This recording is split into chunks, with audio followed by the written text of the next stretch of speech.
सभी का एक बार फिर से हमारे इस YouTube चैनल में स्वागत है। जैसा कि आप सभी लोगों को याद होगा कि अभी तक हमने सॉलिड स्टेट चैप्टर में आप सभी लोगों को मैंने क्रिस्टलाइन और अमॉर्फस सॉलिड के बारे में एक्सप्लेन किया था। आपको मैंने ये बोला था क्रिस्टलाइन सॉलिड और अमॉर्फस सॉलिड में क्या डिफरेंस होता है, ये सारी चीजें मैंने आपको बताया था। अच्छा, एक बात और आपको मैंने बताया भी होगा कि जो अमॉर्फस सॉलिड होता है, जैसे उसका एक बेस्ट एग्जांपल है ग्लास। मैंने आपको यही बताया था ग्लास आपको दिखने में सॉलिड लगेगा, वास्तव में नहीं होता है। और एक बार कॉम्पिटिटिव एग्जाम में ऐसा पूछा भी गया है ग्लास इज, तो वहां पे आंसर थे लिक्विड भी ऑप्शन था, सॉलिड भी ऑप्शन था, गैस भी ऑप्शन था और एक सुपर कूल्ड लिक्विड भी ऑप्शन। मैं आपको बता दूं बहुत सारे बच्चों ने सॉलिड लगा दिया, यही गलती होगी। ग्लास जो है सॉलिड तो दिखता है पर होता नहीं है, वो एक सुपर कोल्ड लिक्विड था। ये चीज मैंने आपको कल बताया। आज मैं आप सभी लोगों को सॉलिड स्टेट चैप्टर में हम उसका अगले टाइप का जो क्लासिफिकेशन था टाइप ऑफ सॉलिड, जिसमें अगर आपको याद हो according to force of attraction, मैं उनको बताने चल रहा हूं। थोड़ा सा आप ध्यान में रखेंगे क्या। अब बात को समझिएगा, सॉलिड स्टेट ये आपका चैप्टर है और आज हम जो बताने चल रहे हैं वो बताएंगे type of solid on the basis of force of attraction between particle and particle और पार्टिकल के बीच में फोर्स ऑफ अट्रैक्शन कैसा है, इस बेस पे हम सॉलिड कितने टाइप में क्लासिफाई करते हैं। मैंने अपने इंट्रोडक्शन वाले वीडियो में इस चीज को बताया है। आज मैं उन्हीं को अच्छी तरीके से उनको अच्छे से एक्सप्लेन करूंगा, आप उससे देखिए। जैसे अगर हम यहां पर देखेंगे तो सबसे पहले टाइप का सॉलिड अगर आपको याद हो, ध्यान में हो, तो मैंने वहां पे नाम लिया था एक टाइप का सॉलिड होता है मेटालिक। आपको मैं एक छोटी सी बात बता दूं, आप जितने भी टाइप के सॉलिड को पढ़ेंगे आप उस सॉलिड में क्या क्या पढ़ेंगे, example, force of attraction, melting point या बॉइलिंग पॉइंट, इलेक्ट्रिसिटी को कंडक्ट करेगा नहीं करेगा, यही चार बातों को आप पढ़ें। बात समझिए। तो सबसे पहले मेटालिक सॉलिड का हम यहाँ पे अगर सबसे पहली बात करें तो इसका एग्जाम्पल सिंपली आप बोल सकते हैं मेटल। और मेटल के केस में अगर आपको याद हो तो जिंक हुआ, कॉपर हुआ, एजी हुआ, एयू हुआ, एफई हुआ, सीओ हुआ, निकेल हुआ। मतलब मेरे पास कई तरह से, जैसे आपके पास सोडियम हुआ, यानी कहने का मतलब क्या है, जो मेटेलिक सॉलिड आपके पास है वो आपका कई तरीके से, ये इनके एग्जाम्पल है। और आप सभी लोगों को अगर याद हो तो मेटल के बारे में भी याद रखिएगा, मेटल आपके पास दो था, एक सॉफ्ट मेटल था और एक आपके पास हार्ड मेटल। और ये भी याद रखिएगा मैक्सिमम जो एग्जांपल आपको मिलेंगे वो हार्ड मेटल के मिलेंगे। बहुत ही कुछ स्पेशल मिनिमम ऐसे एग्जांपल हैं जो सॉफ्ट मेटल के रहेंगे। जैसे अगर हम सोडियम की बात करें, पोटेशियम की बात करें, लिथियम की बात करें, इन सभी मेटल को सॉफ्ट मेटल के अंदर लिया जाता है। और उसी जगह बाकी जितने भी मेटल हैं सब कैसे हैं, हार्ड हैं। हम ये भी सीख जाएंगे इन्हें सॉफ्ट क्यों कहा गया, इन्हें हार्ड क्यों कहा गया। हम ये भी बताते हैं कि इनको हम चाकू से आसानी से कट कर सकते हैं। We can cut easily with the help of knife. वो केस जो होता है वो सॉफ्ट मेटल के लिए होता है। बात समझ में। ये तो हमारे पास कौन सा हुआ, एग्जाम्पल की बात हुआ। अब मैं एग्जाम्पल के अलावा जो मेन बात है, जिस बेस पे मैंने सॉलिड को क्या किया है, क्लासिफाइड किया है, उसके बारे में बात करते हैं। वो बात होती है, आप बोलेंगे यहां पर ध्यान दीजिएगा, हियर स्ट्रॉन्ग, बात को समझिएगा, स्ट्रॉन्ग इलेक्ट्रोस्टैटिक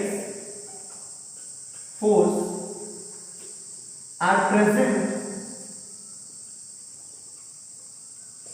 बिटवीन, यहां पे इलेक्ट्रोस्टैटिक अट्रैक्शन फोर्स है किसके बीच में, एक वर्ड है ध्यान दीजिएगा, कर्नल एंड कोर इलेक्ट्रॉन। बात मेरी समझिएगा, kernel and core electron. Electrostatic force strong है, इस वजह से जो पार्टिकल्स है वो एक दूसरे के बहुत क्या है, क्लोज है। वो इतने ज्यादा क्लोज है, टाइटली पैक्ड हो चुके हैं और उनकी फिजिकल स्टेट कैसी है, सॉलिड है। तो आप इस टाइप के सॉलिड को क्या बोलते हैं, मेटलिक। आप बोलेंगे ये जो इलेक्ट्रोस्टैटिक फोर्स की हम बात कर रहे हैं, हम सभी लोग यहाँ पर इसी को बोल सकते हैं कि इस टाइप के सॉलिड में मेटलिक बॉन्डिंग होती है। And what is metallic bonding, that is the electrostatic attraction force between kernel and core electron. अब मुझे ये छोटे जो पॉइंट्स आए हैं, कर्नल क्या है, कोर इलेक्ट्रॉन क्या है, इनके बारे में सीखना है। मैं एक एग्जांपल से आपको समझा रहा हूं, इसको भी आप सीख जाइए कि what is kernel and what is core electron. आपको मैं एग्जांपल लेता हूं सोडियम। जैसे अब आप बताइए सोडियम के पास 11 इलेक्ट्रॉन होते हैं। मैं अगर इनका इलेक्ट्रॉनिक कॉन्फ़िगरेशन करूं तो 2 8 क्या हो जाएगा, 1 हो जाएगा। ये जो लास्ट वाला इलेक्ट्रॉन होता है, आप सभी लोग इसे क्या कहते हैं, बैलेंस, या इसी से बैलेंस ही होती है, या यही आपके पास बैलेंस क्या होता है, इलेक्ट्रॉन होता है। अब ये जो बैलेंस इलेक्ट्रॉन होता है, इन्हीं को हम कहते हैं कोर इलेक्ट्रॉन। क्या नाम दिया जाता है, कोर इलेक्ट्रॉन, कॉर्नर का इलेक्ट्रॉन। यानी बैलेंस इलेक्ट्रॉन ही क्या कहलाता है, कोर इलेक्ट्रॉन कहलाता है। ठीक है, अब मैं आपको जो बताने वाला हूं, अगर हम सोडियम की बात करें तो सोडियम के कोर इलेक्ट्रॉन जो होते हैं, यानी सोडियम के पास लास्ट में अगर देखो 1 इलेक्ट्रॉन जो है, हमारा जो रूम टेम्परेचर है ये सफिशिएंट है। ये टेम्परेचर पे ये लास्ट वाला इलेक्ट्रॉन निकल जाता है। और आपको पता है सोडियम मेटल है जो इजीली इलेक्ट्रॉन निकाल देता है। तो मैं आपको बता रहा हूं कि सोडियम मेटल जो होता है वो इस रूम टेम्परेचर पे जो है लास्ट वाला जो इलेक्ट्रॉन है इसका निकल जाता है। जब इसका इलेक्ट्रॉन निकल जाता है तो यहाँ 2 चीजें होती है, 2 पार्ट, एक सोडियम में इलेक्ट्रॉन की कमी और एक जो इलेक्ट्रॉन निकल गया है। ये आप ध्यान दीजिएगा, ये लास्ट वाला इलेक्ट्रॉन निकला है तो हम सभी लोग इसे कहते हैं कोर इलेक्ट्रॉन। और ये जो आपके पास इस कोर इलेक्ट्रॉन के निकलने के बाद जो बचा हुआ है, जो रिमेनिंग पार्ट है, इसी रिमेनिंग पार्ट को ही बोला जाता है कर्नल। अब बात को समझिए, कर्नल पे कौन सा चार्ज है, पॉजिटिव, और कोर इलेक्ट्रॉन पे कौन सा चार्ज है, नेगेटिव। और जब पॉजिटिव नेगेटिव है, इनके बीच में इलेक्ट्रोस्टैटिक अट्रैक्शन फोर्स है, और इसी इलेक्ट्रोस्टैटिक अट्रैक्शन फोर्स की वजह से ये पार्टिकल्स एक दूसरे के क्लोज हो जाते हैं और अपनी फिजिकल स्टेट सॉलिड बना लेते हैं। उम्मीद है आपको ये चीज समझ में आया होगा। और यहाँ इलेक्ट्रोस्टैटिक जो फोर्स है मैं लिख भी दे रहा हूँ, that is the attraction force, that is the attraction force. और ये बड़ा स्ट्रॉन्ग है, इसी वजह से ये सॉलिड फोर्स। बात मेरी समझ आई आपको? मैं और भी एग्जांपल दे रहा हूँ, थोड़ा आप अच्छी तरीके से देखिएगा। सोडियम ही नहीं और बहुत सारी चीजें कह सकते हैं। अच्छा, एक छोटी सी बात और है, जैसे अगर हम सोडियम में देखें तो एक ही कोर इलेक्ट्रॉन होता है। आप अगले किसी मेटल की बात करेंगे तो वहां कोर इलेक्ट्रॉन कुछ और होगा। तो मैं आपको बता दूं, ये कोर इलेक्ट्रॉन जितना ज्यादा होगा उतना ही प्लस होगा। अगर चार्ज की वैल्यू बढ़ेगी तो अट्रैक्शन फोर्स भी क्या होगा, बढ़ेगा। मतलब ये जो इलेक्ट्रोस्टैटिक अट्रैक्शन फोर्स होता है वो कहीं ना कहीं अलग अलग मेटल में अलग अलग। जिस भी मेटल के लिए कोर इलेक्ट्रॉन ज्यादा होगा वहां इलेक्ट्रोस्टैटिक अट्रैक्शन फोर्स बहुत ज्यादा। जैसे अगर हम सोडियम, पोटेशियम, लिथियम की बात करें, इनके पास एक ही कोर इलेक्ट्रॉन है, इनके पास क्या है, इलेक्ट्रोस्टैटिक अट्रैक्शन फोर्स है, बट बहुत ज्यादा नहीं है। इस वजह से ये मेटल थोड़ा सॉफ्ट हो जाता है। और अगर हम Fe, कोबाल्ट, इन सब की बात करते हैं, थोड़ा सा ध्यान दीजिएगा, Fe, कोबाल्ट, निकल वगैरह की बात करते हैं, तो इन सब के पास आप ध्यान में रखेंगे कि इनके पास कोर इलेक्ट्रॉन बहुत है। जैसे Fe की बात करें तो Fe के पास 8 कोर इलेक्ट्रॉन, तो इनके पास कोर इलेक्ट्रॉन बहुत है। इससे क्या होगा, इलेक्ट्रोस्टैटिक अट्रैक्शन फोर्स बहुत ज्यादा, इतना ज्यादा होगा वो बहुत ज्यादा टाइटली पैक्ड हो जाएंगे, और जब बहुत ज्यादा टाइटली पैक्ड हो जाएंगे वो बड़े हार्ड हो जाएंगे। इसलिए इन सभी को हम सभी लोग हार्ड मेटल के अंदर इंक्लूड कर सकते हैं। मेरी बात समझ आई आपको? तो मेटल क्यों सॉफ्ट होता है, क्यों हार्ड होता है, वो सारी बात डिपेंड करती है इस इलेक्ट्रोस्टैटिक अट्रैक्शन फोर्स पे। उम्मीद है आपको। अब जैसे मैं आपको ये समझाया हूं, बिल्कुल वैसे ही अगर मान लीजिए मैं सोडियम का एक टुकड़ा लेता हूं, तो उसमें आप देखिए क्या होगा, सोडियम के प्लस आयन, बात मेरी समझिएगा, सोडियम के प्लस आयन, ये पूरा मैं ऐसे ही दिखा रहा हूं। उस टुकड़े में क्या होगा, उस टुकड़े में सोडियम एटम के फॉर्म में नहीं होगा, वो आयन के फॉर्म में होगा, और इनके बीच में जो जगह है ना, वहीं पे ये इलेक्ट्रॉन्स क्या होंगे, रहेंगे। अब आप खुद बताइए, ये आपके पास क्या है, कर्नेल, कर्नेल, और ये आपके पास क्या है, कोर इलेक्ट्रॉन। अब कर्नेल और कोर इलेक्ट्रॉन के बीच में क्या होगा, अट्रैक्शन फोर्स लगेगा। इतना जबरदस्त अट्रैक्शन फोर्स लगेगा कि ये अपनी फिजिकल स्टेट कैसी बना लेंगे, सॉलिड। हम सभी लोग इसको कहते हैं मेटेलिक सॉलिड। आई बात समझ में आपको, ठीक है। अच्छा, मेटेलिक सॉलिड के बारे में तीसरी बात क्या है, हम सभी लोग थोड़ी सी इलेक्ट्रिकल प्रॉपर्टी को भी देख लेते हैं। अगर हम इलेक्ट्रिकल प्रॉपर्टी की बात करें तो अब आप खुद बताइए, कहीं ना कहीं जो बीच में गैपिंग थी, जगह थी, स्पेस था, फ्री स्पेस था, उसमें इलेक्ट्रॉन है कि नहीं? तो आप बोल सकते हैं इसमें क्या प्रेजेंट है, फ्री इलेक्ट्रॉन प्रेजेंट है। और वो फ्री इलेक्ट्रॉन क्या हो रहा है, मोशन ही कर रहा है। अब वो मोशन क्यों कर रहा है, इलेक्ट्रॉन इलेक्ट्रॉन रिपल्सन है तो मोशन कर रहा है, और प्लस माइनस में अट्रैक्शन है तो मोशन कर रहा है। तो आप बोल सकते हैं कि ये जो फ्री इलेक्ट्रॉन है वो एक जगह पे रुका नहीं हुआ है, मोशन कर रहा है। यानी आप कह सकते हैं एक टाइप का ये मोबाइल इलेक्ट्रॉन।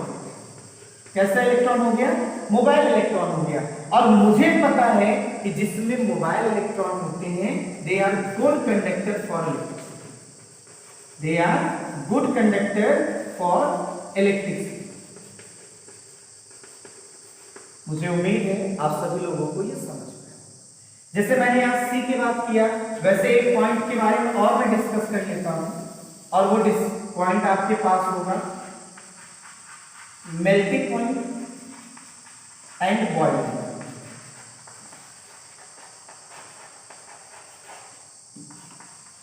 अब मैं आपको जो बताने चल रहा हूं वो देखिए। अब आप बताइए, यहां पे मैं तो डायरेक्ट लिख दूं, इनका जो मेल्टिंग पॉइंट होगा या बॉइलिंग पॉइंट होगा वो हाई होगा। क्यों होगा, डायरेक्ट लिख दीजिए, due to strong metallic bond. यहां पर जो बॉन्डिंग है वो बहुत ज्यादा क्या है, स्ट्रॉन्ग है। इस वजह से कह सकते हैं मेल्टिंग पॉइंट या बॉइलिंग पॉइंट इनका क्या होगा, बहुत हाई होगा। और आपको याद होना चाहिए, टंगस्टन है जिसे हम W से शो करते हैं, लगभग इसका 34,000 डिग्री सेल्सियस इस इतना है, हाईएस्ट इसका मेल्टिंग पॉइंट है। अब आप कुछ समझ सकते हैं, टंगस्टन मेटल बहुत ज्यादा क्या होता है, हार्ड होता है। इसी वजह से देखिए जो इलेक्ट्रिक बल्ब होते हैं उसमें टंगस्टन का फिलामेंट लगा है, क्योंकि इसका मेल्टिंग पॉइंट 34 मतलब बहुत ज्यादा है। इतना ज्यादा टेम्परेचर दोगे तब मेल्ट करेगा, इसीलिए आप इलेक्ट्रिकल बल्ब में देखते होंगे वहां पे टंगस्टन का ही फिलामेंट लगा। बात समझ में आएगा? तो मेरे कहने का मतलब क्या है कि आप सभी लोगों को उम्मीद है मेटेलिक बॉन्ड समझ में आया होगा या मेटेलिक सॉलिड समझ में आया। अब मैं आपको दूसरे टाइप का सॉलिड बता रहा हूं, थोड़ा सा ध्यान में रखेंगे, उसे भी ध्यान में रखने वाली ही बात है। उस टाइप के सॉलिड को हम सभी लोग नाम देते हैं आयोनिक सॉलिड। क्या नाम दिया जाता है, आयोनिक सॉलिड। अच्छा, सबसे पहली बात क्या है, हम एग्जांपल देख लेते हैं। एग्जाम्पल की अगर बात हो तो आप सभी लोग आयनिक कंपाउंड जैसे NaCl, KCl, MgCl2, MgSO4, Na2SO4, मतलब कुल मिला के ये जितने भी आयनिक कंपाउंड होंगे वो एक टाइप के आयनिक सॉलिड। ठीक, दूसरी बात क्या है, ये हमने एग्जाम्पल की बात की है। दूसरी बात आप ध्यान दीजिएगा, यहां पर फिर से हियर स्ट्रॉन्ग इलेक्ट्रोस्टैटिक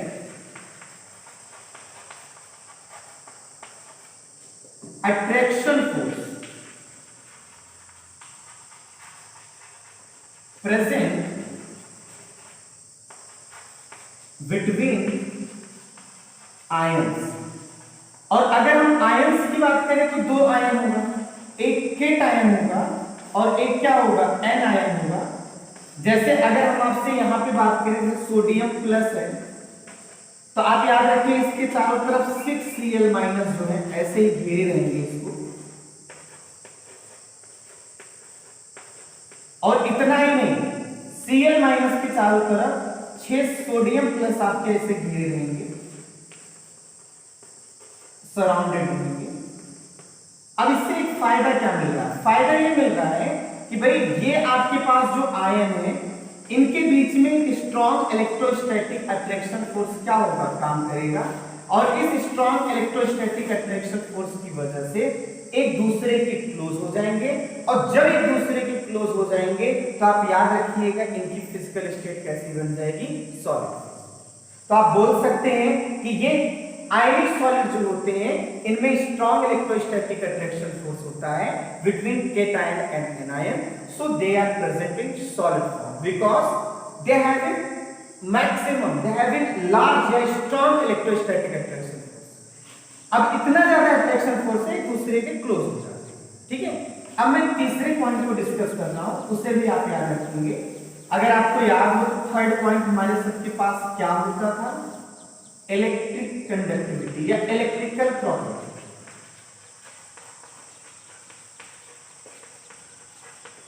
आप बात को समझिएगा, ये थर्ड पॉइंट है। मैं आपसे बता रहा हूं ये इलेक्ट्रिकल प्रॉपर्टी में क्या होता है। आप पहली बात लिख सकते हैं कि जो आपके पास आयनिक सॉलिड होता है, अगर आप इसको सॉलिड फॉर्म में रखें, सॉलिड फॉर्म, तो आप ध्यान दीजिएगा ये इंसुलेटर होता है, यानी सॉलिड फेज में जैसे आपके पास NaCl है, अगर आप इसको सॉलिड फॉर्म में देखेंगे ये इंसुलेटर होगा, ये इलेक्ट्रिसिटी को कंडक्ट नहीं करेगा। अब माइंड में आया होगा क्यों नहीं करेगा? इसलिए नहीं करेगा क्योंकि यहां पे कोई आयन फ्री नहीं है।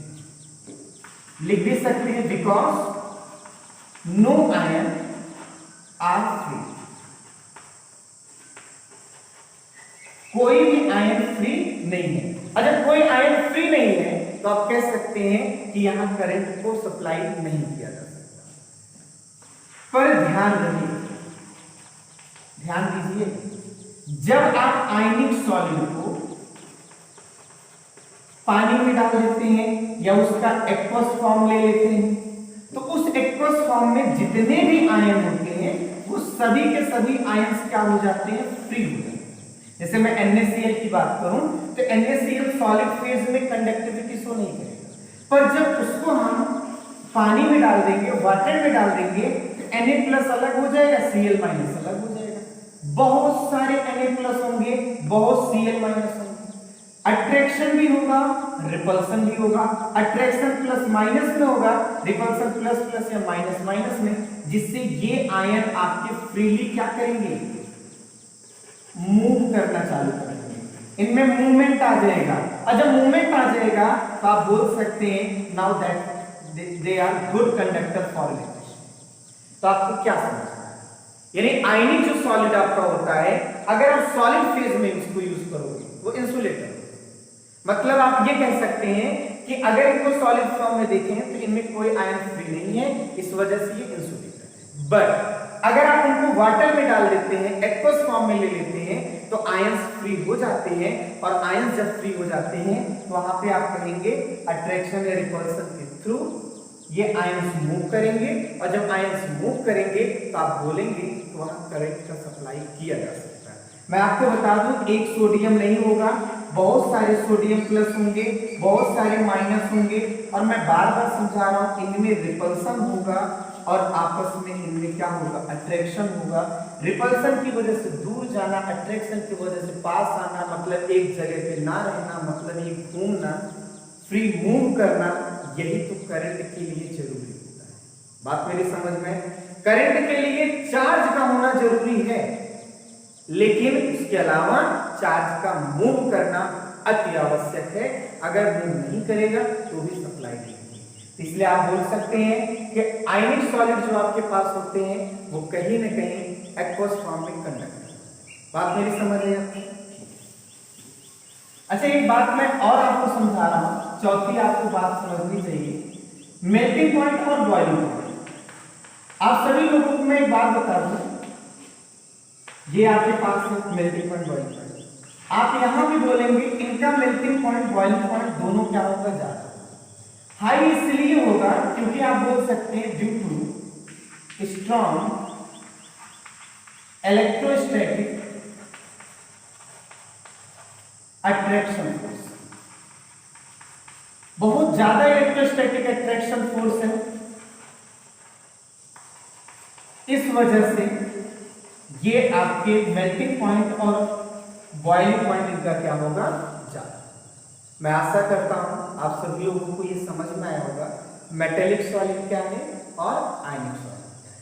मैं इसके नेक्स्ट वीडियो में बचे हुए दो टाइप के सॉलिड बताऊंगा, कोवैलेंट सॉलिड और